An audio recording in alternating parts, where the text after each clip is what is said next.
السلام عليكم ورحمة الله وبركاته. kusoo dhawaada mar labaad kulliyadda Sam Professional Training Center. Waxaan bilaabi doonaa software-kii Adobe Photoshop. Magacaygu waa Abdicasiis Ismail Yusuf. Waxaan ahay graphic designer. Adobe Photoshop waa mid ka mid ah software-ada ugu caansan dhanka graphic design-ka. Haddaba marka doonaysa software-ka muxuu ahay casharkii koowaad maad qaadan doonaa. Marka doonaysa software-ka inaad soo furanaya waxaad tegi doontaa qaybta search bar-ka ee computer-kaaga. Waxaad ku qori doontaa Adobe Photoshop وكا تتنوح لنا هاي open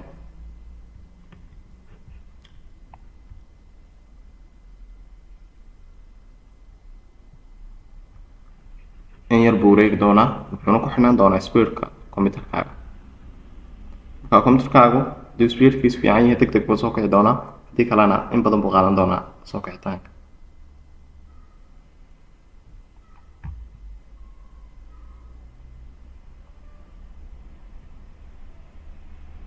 sidaa markii noogu soo kaco daaqada bay noo soo bixi doontaa oo halka dhisaanada iyo cabbirada laga bilaabi doona markaa waxaa leenahay marka halkan laba daaqadood bay noo yaala waa create new iyo open labadooda haddaynu eegno waxay ku kala duwan yihiin haddaan taabto meesha loo yaqaano create new waxay soo bixi doonaa muxuu ahaayey meel cusub dhisaan cusub halka laga sameeyo weeye marka halkan ay ku qoran tahay open waxa weeye dhisaan hore kuugu jiray ama sawir hore meel ku yaalay dib u soo fur marka waxaa leenahay haddaynu nidha create new daaqada bay noo soo bixi doontaa daaqadan ayaa noo soo bixi doontaa marka dhisaanka la sameynayo oo meesha ugu horeysa wax laga buuxiyo way bartani qaybtan haddaynu eegno meeshan ay ku qoran tahay preset details waa meesha waxa lagu qoraa dhisaanka aad sameynaysid magaciisa ayaa lagu qoraa marka waxaan leeyahay anuu logo design su'aal ahaan ama waxaan leeyahay casharka koowaad oo kale aan iska leeyahay waa dhisaankii ugu horreeyey marka waxaan doonayaa inaan ka dhigo dhisaankan tusaale ahaan A4 oo kale halkaa waxay noqon doontaa waa meesha lagu qorayo cabirka sidoo kale qaybtan haddaan eegno meesha recent ay ku qoran tahay waxaa kuu soo geli doonaa cabbiradii ugu dambeeyey ama dhisaanadii ugu dambeeyey samaystay halka mid ka eegan doontaa sidoo kale qaybtan save ku qoran tahayna iyadana cabbirada lagu save garaystaa halkan photo ku qoran tahayna waxaad ka heli doontaa cabbirada kala duwan ee sawiraanta sidoo kale printing iyadana waxaa laga helaa cabbiradaha kala duwan oo waxyaabahan printingka lagu sameeyo ama la daabaco hadday noqoto A4 hadday noqoto A5 waraaqihii letterskii iyo waxyaabahaas laga heli doono halkan art illustrationskuna waa marka la doonayo in dhanka drawingka marka la isticmaalayo sidoo kale qaybta webka marka la sameynayo muxuu ahaayey web designka halkan baa iyadana laga sameeya cabbirka laga doortaa waa mobileska haddii design mobile app oo kale tusaale ahaan inaad design garaysid halkan baad mobileka noociisa ka dooranaysa ama designkiisa halkan marka la sameynayo muxuu ahaayey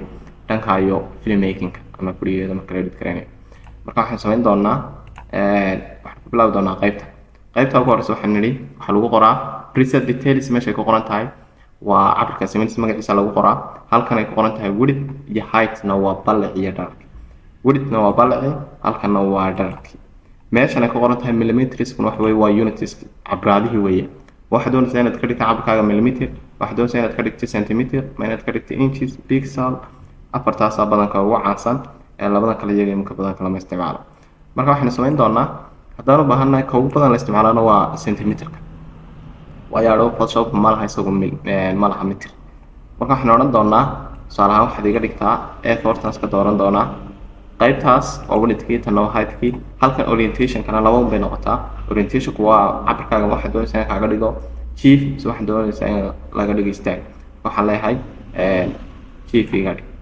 halka resolution-kana waa quality-ga dhisaankaaga waxaa laga dhigaa isagana markaa badanka 300 qaybtan ay ku qoran tahay color mode iyadana waxaan leenahay laba qaab baa iyadana loo adeegsadaa color mode-kaas waxa weeye mid waxaa la yidhaahdaa RGB color waa dhisaankaagu marka uu yahay social media markaad doonaysa inaad soo dhigtid RGB baa laga doortaa markaad doonaysa inaad soo dhigtid in la daabacana CMYK color baa laga doortaa marka waxaan doonayaa social media soo dhigo waxaan leeyahay RGB way background contextkana waxaad iskaga dayn doontaa sida defaultiga waa white-ka waxaan leeyahay create qaybta hoose create ku qoranta baan tegi doonaa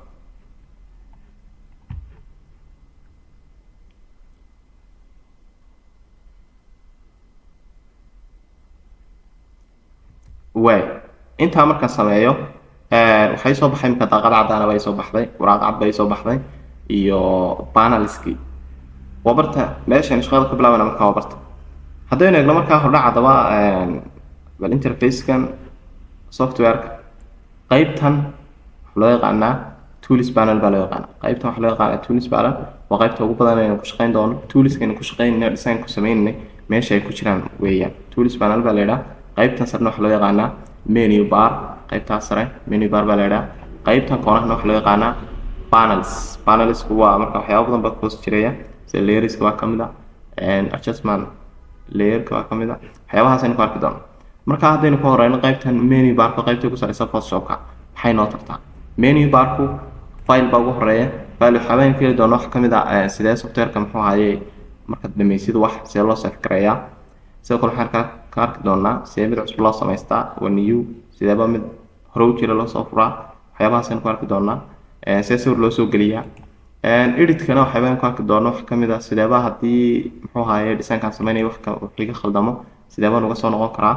waxyaabahaas aynu ku arki doonaa. halkan waa imageka marka doonaysid wax ka bedeshid cabirkiisa waxyaabaha marka doonaysid waa layerska koona. layerskana waan arki doonaa waa objectska meesha inoo yaala waxaanu ku shaqeyn doono wey wixii layers ku saabsan markaa ka soo gelayaan. tape qoraaladii dad waxay qoraalka inaad wax ka bedeshid orientationka oo kale. qaybtana waa waxyaabihii selectionska dad doonaysid inaad wax select garaysid tusaale ahaan badanka wax loo isticmaalaa labadan photo editing loo isticmaalaa. qaybtan view waxaan ka heli doonaa wax kamid iyadoo inaynu samaysano guides wax la yidhaahdo oo cabraada zoomta inaynu saarno zoom in iyo zoom out inaan ka aragno. sidoo kale windowska waxaan ka arki doonaa waa qaybta ugu muhiimsan isaguna.